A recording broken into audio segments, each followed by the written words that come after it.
They say that some places don't just hold history, they breathe it. I grew up in a town like that, Piotrków Trybunalski, a small corner of Poland where the past felt like a heavy, invisible cloak draped over every shoulder. Near the old town, the cobblestones weren't just paths. They were twisted veins, slick with rain and centuries of secrets. The tenement buildings leaned in over the narrow streets as if they were listening to our conversations. Their windows like dark, hollow eyes watching every child who dared to pass after the sun dipped below the horizon. My grandmother used to tell me that Piotrków was older than time itself.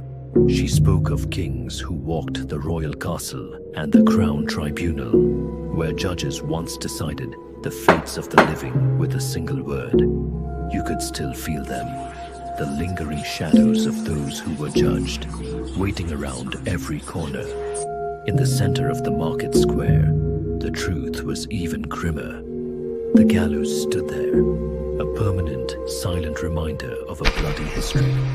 It wasn't just a tourist attraction.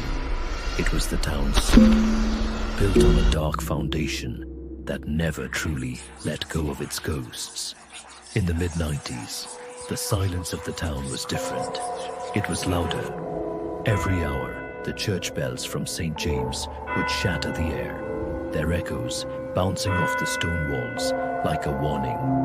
Power outages were our constant companions back then.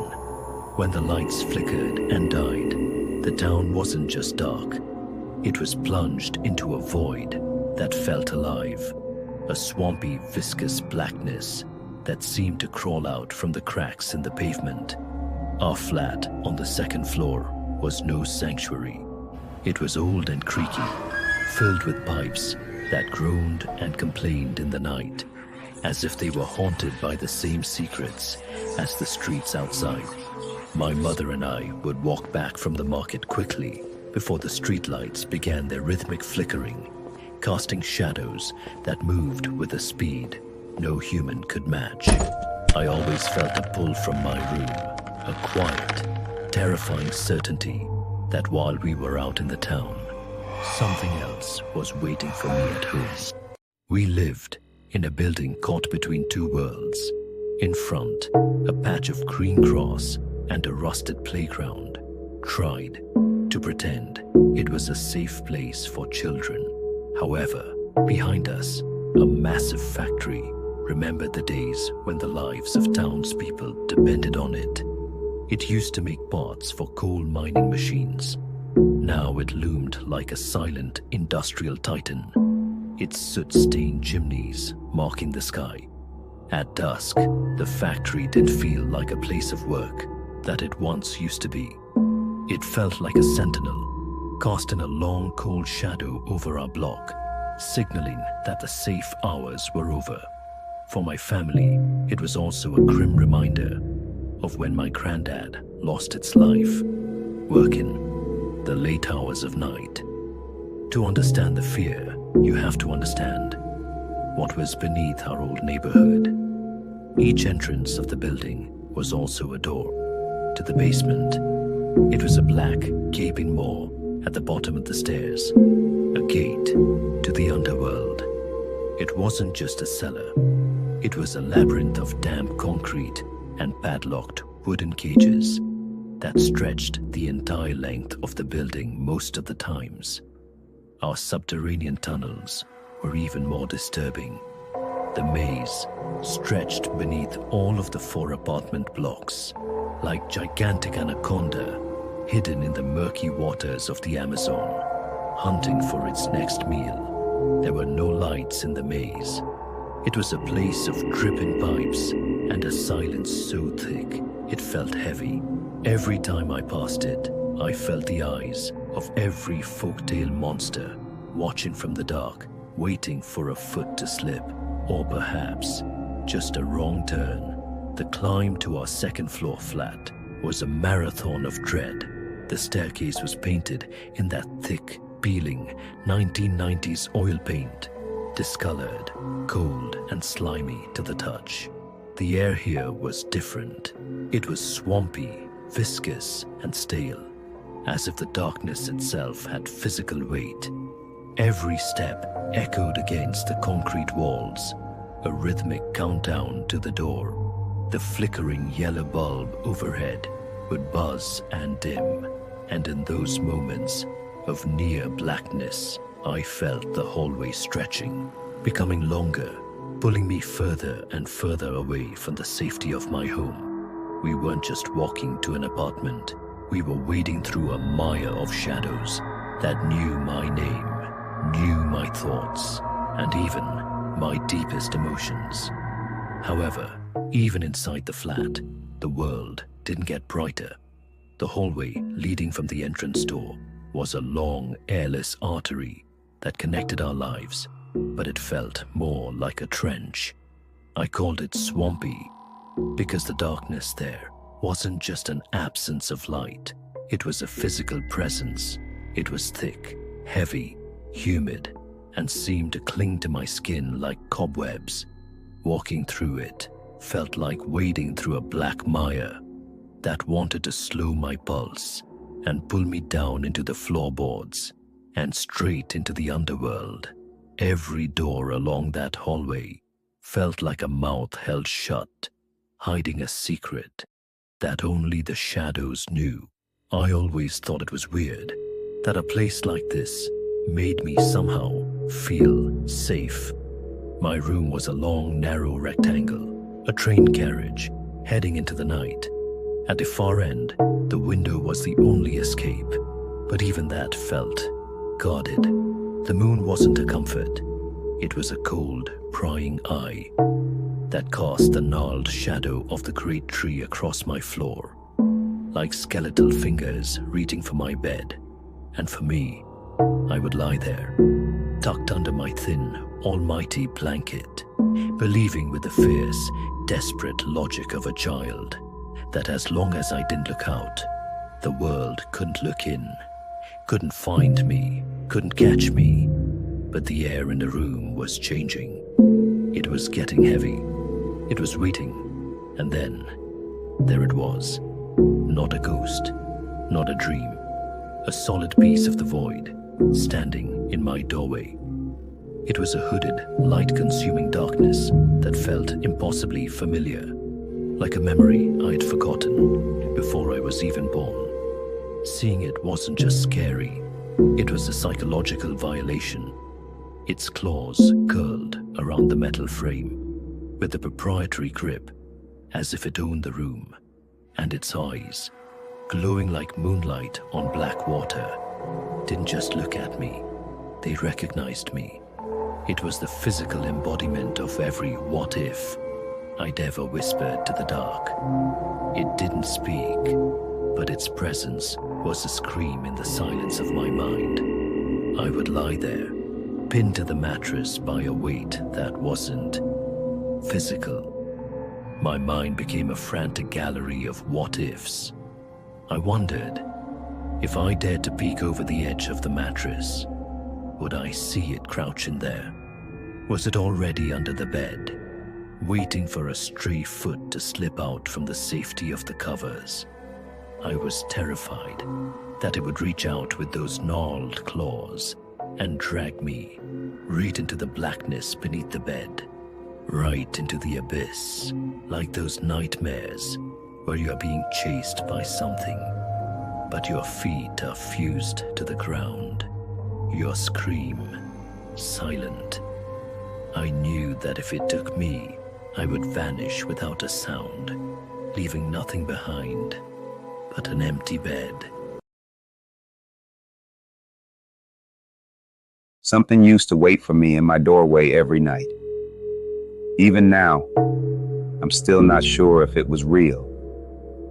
I was 5 or 6 when it began. Sometimes I'd wake in the middle of the night, heart thudding so hard it seemed to echo off the walls. The flat was silent, but that kind of silence that listens back. The air felt thick, like it wanted to press me into the mattress. And I could never shake the feeling that I wasn't alone. Most nights, It started with the dream. At first, it was harmless, almost warm, the kind of dream a child might have after a long day. But then, the edges warped. I was standing in the middle of a forest, my entire family around me.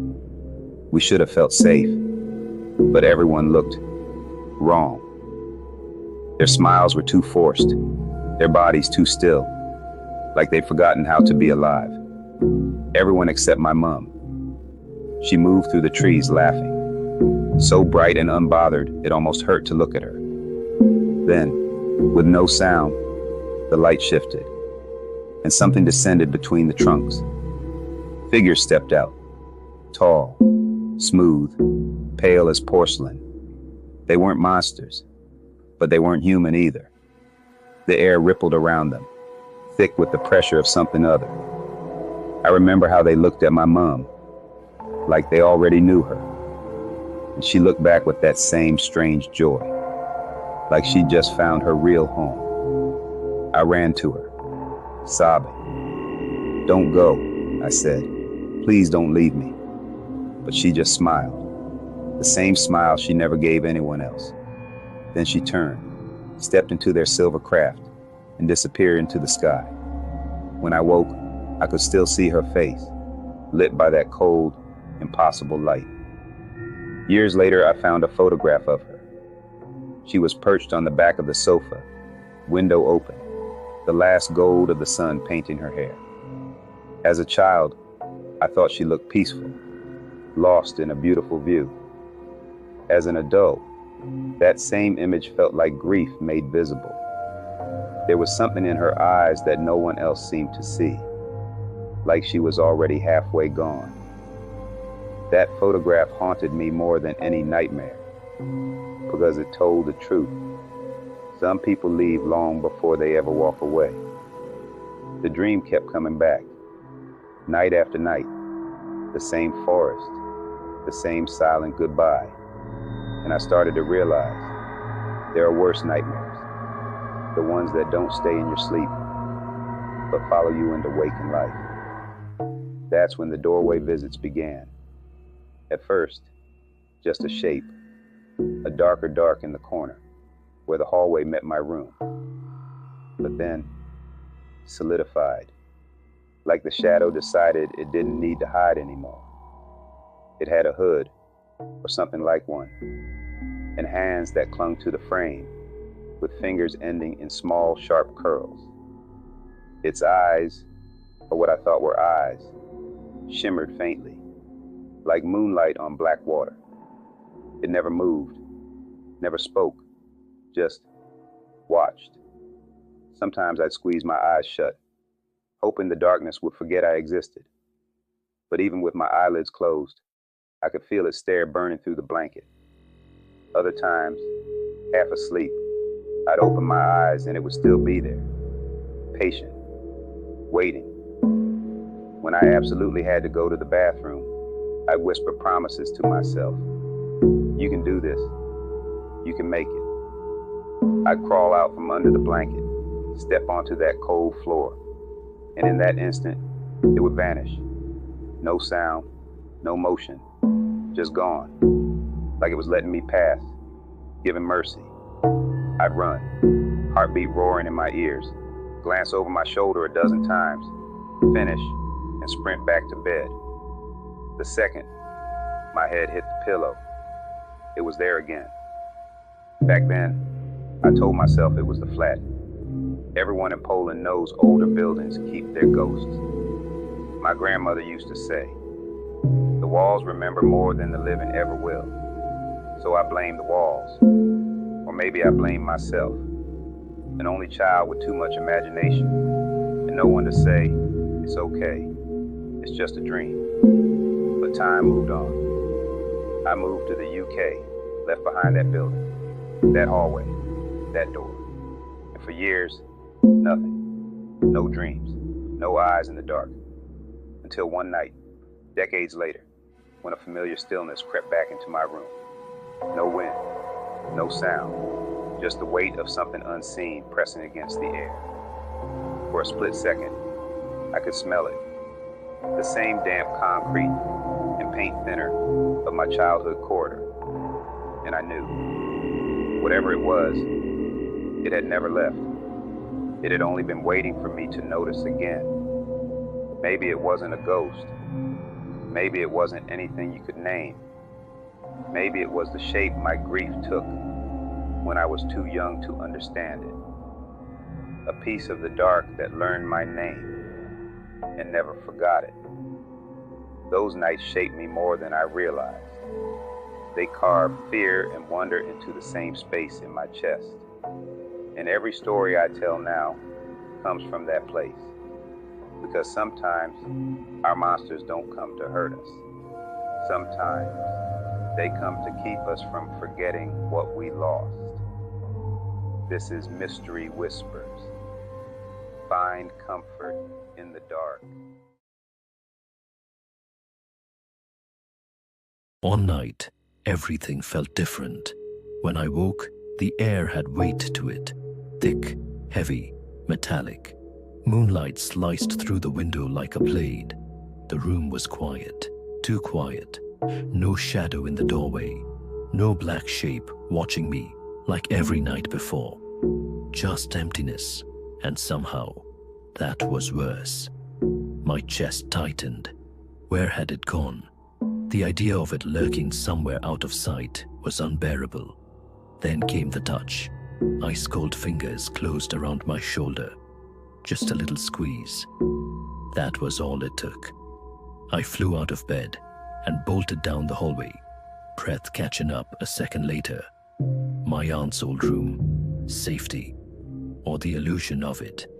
I flung open the door, expecting to hear heavy footsteps right behind me. But the flat was silent. Only the fridge hummed, pretending nothing had happened. I whispered to myself, "You're a kid, just imagining things." I almost believed it, until I stepped forward. Another squeeze. Right on the shoulder. I froze. Then, against every instinct screaming at me to run, I lay down flat on the hallway floor, head toward the door, staring upward. The shadow was back. Not in the frame this time, but above me, a dark mass with no edges, floating, claws scraping softly at the air. Its eyes, two glints of wet moonlight. I couldn't move, couldn't scream, just waited. Then, release. I could breathe again. I shot up, ran to the nearest room, dove under the blanket, a thin, holy shield. Not a single hair dared slip out for the rest of the night. I didn't sleep, understandably.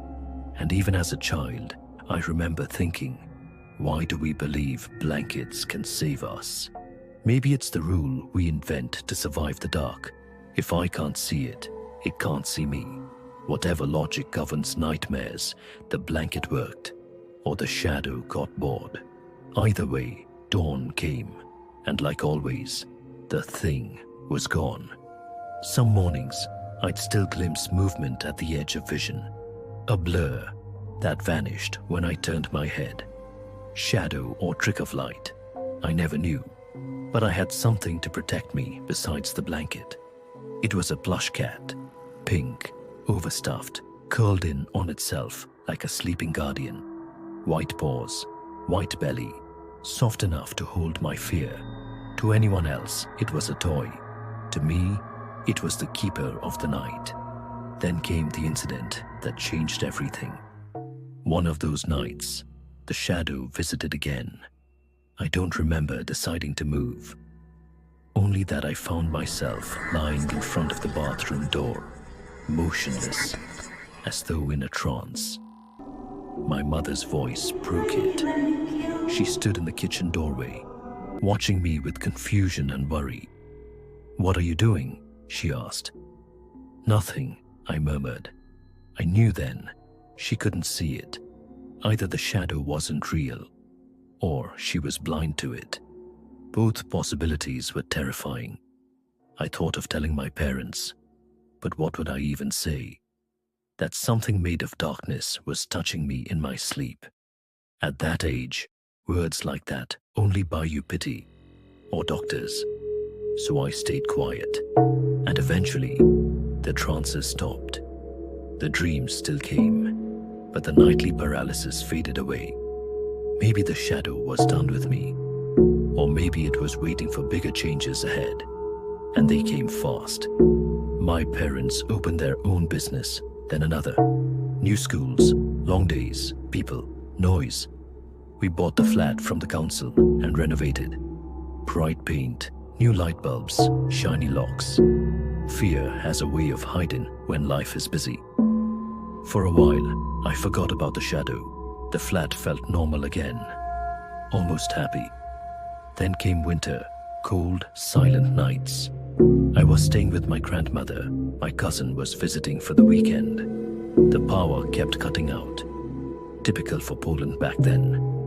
That evening, just before Grandma stepped out for groceries, the lights went dead again. She handed us the key, told us not to open the door for anyone. I lit a candle, white wax shaped like a snowman, a Christmas gift from Mum. We sat together in the little side room near the entryway, door closed, talking about the serious things kids talk about, our favorite shows, what we'd eat if we could choose anything. Then the air changed, thicker, still. We both felt it. Conversation died mid-word. Every instinct I had screamed, "Look at the door." It was one of those common doors, wooden, with a big pane of frosted glass covering most of it. You couldn't see through it clearly, only shapes and light. So when the glass went black, completely black, for half a second, we froze. Something massive had passed in front of it. Quick, too quick. The shadow. It moved like nothing human. Before I realized it, I was on my feet and yanking the door open. My cousin shouted after me, telling me to stop, but I couldn't stay still. The hallway was empty, no sound, no footsteps. For all that speed, the thing made no noise at all. We searched every corner of the flat. Nothing. No open window, no sign of a break-in, only that lingering chill. We were heading back when we heard it.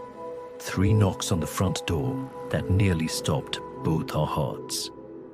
I reached for the key with shaking hands. Then Grandma's voice came through, casual, tired. She was home. The lights flickered back a few minutes later. We never told Grandma or anyone what happened. We didn't even talk to each other about it. But by unspoken agreement, that night, we shared the same bed, just to be safe. I used to wonder sometimes if the darkness ever left that old building, or if it still waits there, following families who think they bought new lives with fresh paint and brighter bulbs. Maybe it's still there now, hovering behind someone's door, patient, silent, and curious. This is Mystery Whispers. Find comfort in the dark. The days had grown short and heavy, grey skies pressing down on our little town like a lid. Winter in Poland always carried silence differently. Not peaceful silence, but watchful. It was around that time we went to visit our family's graves, something we did when the air turned cold and the days lost color. My uncle and aunt picked us up that afternoon. Me, my cousin, and Grandma squeezed in the back seat, our breath fogging the windows. By the time we reached the cemetery, the sun was already gone. The gate creaked open at a slow, stubborn pace, complaining against the iron hinges. We were alone. Not even the usual stray cat that wandered near the entrance showed up. Grandma walked ahead with my aunt and uncle, candles clinking softly in the bag she carried. Me and my cousin lingered behind, our footsteps crunching the frozen gravel. The cemetery was huge and old, marble angels, weathered into ghosts of themselves, crosses leaning like tired soldiers. To the left, there was a memorial for men who died in the war. Rows of stone tablets, each saying only unknown. The wind moved between them, like it was reading their names out loud. The older the cemetery, the thicker the stories, and I could feel centuries pressing in from every side. We whispered about nothing, school, TV shows, the usual kid talk, until something pulled my eyes to the right. Movement, small, quiet. Behind a tombstone, I saw what looked like a cat. Two white eyes were peeking at us through the dark. For a precious second, it almost felt sweet, like even in death, someone had a visitor. Then the eyes moved. They didn't blink. They didn't shift like an animal's. They just glided upward. The cat rose, stretching into a silhouette that was far too tall, too thin. Its pale outline, barely human. We didn't scream. We didn't speak. We just knew. There was no logic to it, just primitive panic, a sense that if we turned our backs, the thing would follow. But we turned anyway, and then instinct took over. We ran. We ran flat out through the rows of graves, boots scraping granite, breath slicing the cold. To anyone watching, it probably looked like two disrespectful kids fooling around. But to me, it felt like we were sprinting from something older than our family line. We found Grandma near our grandfather's grave, candles flickering gold around a stone. Our aunt scolded us right away. Running in cemeteries is sacrilegious, she said. We nodded, catching our breath, eyes locked on each other. That silent childhood conversation, did you see it too? Hung in the air between us. We didn't answer her questions, and we sure didn't tell her what we saw. Grandma lit the candles, whispered her prayer, and the tiny flames seemed to pull warmth back into the world. But still, I couldn't shake that feeling, the pressure on the back of my neck that said we weren't finished here.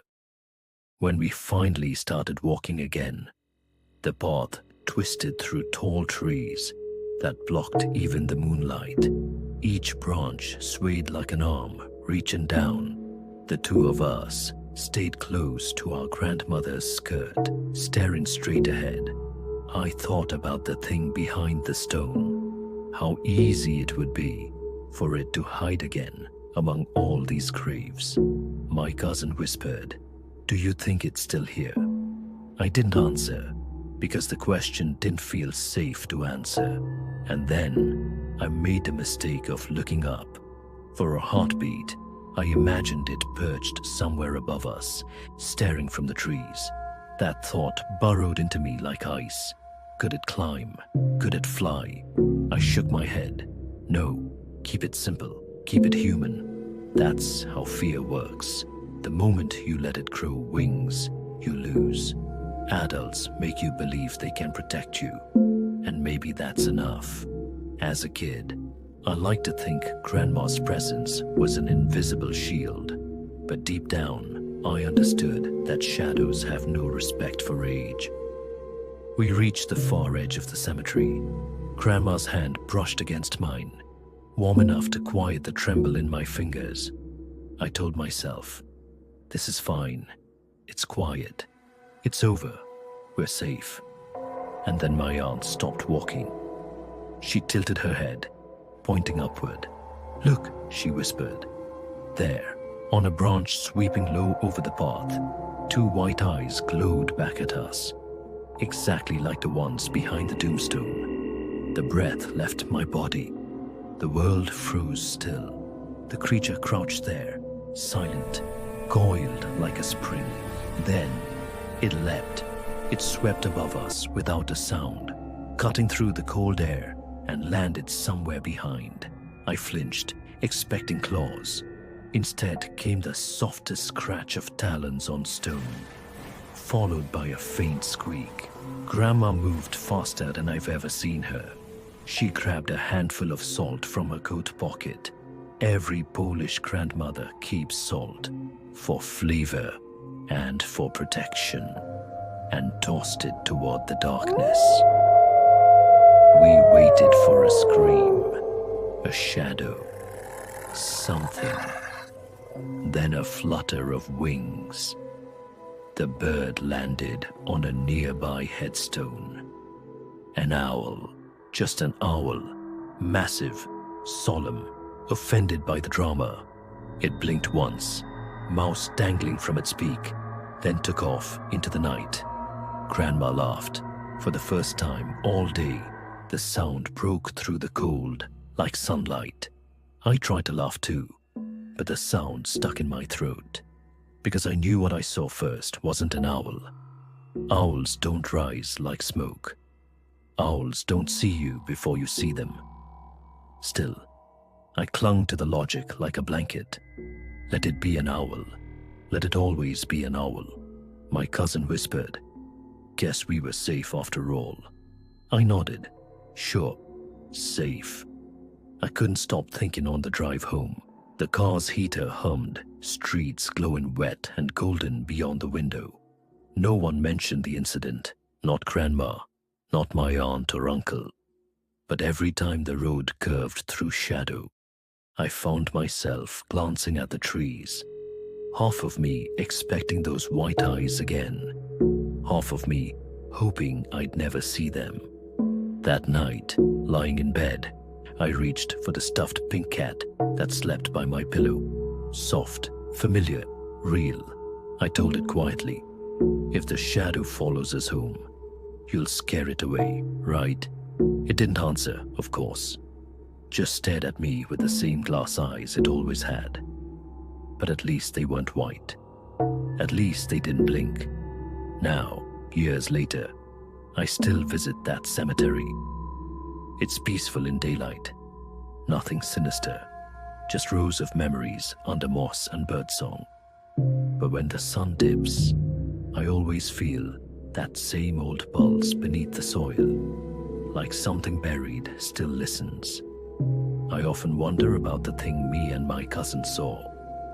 Was it the same shadow that used to visit my room? Did it follow us to that place, waiting among the graves for recognition? Or was it something else entirely? A curious spirit, confused, maybe even lonely.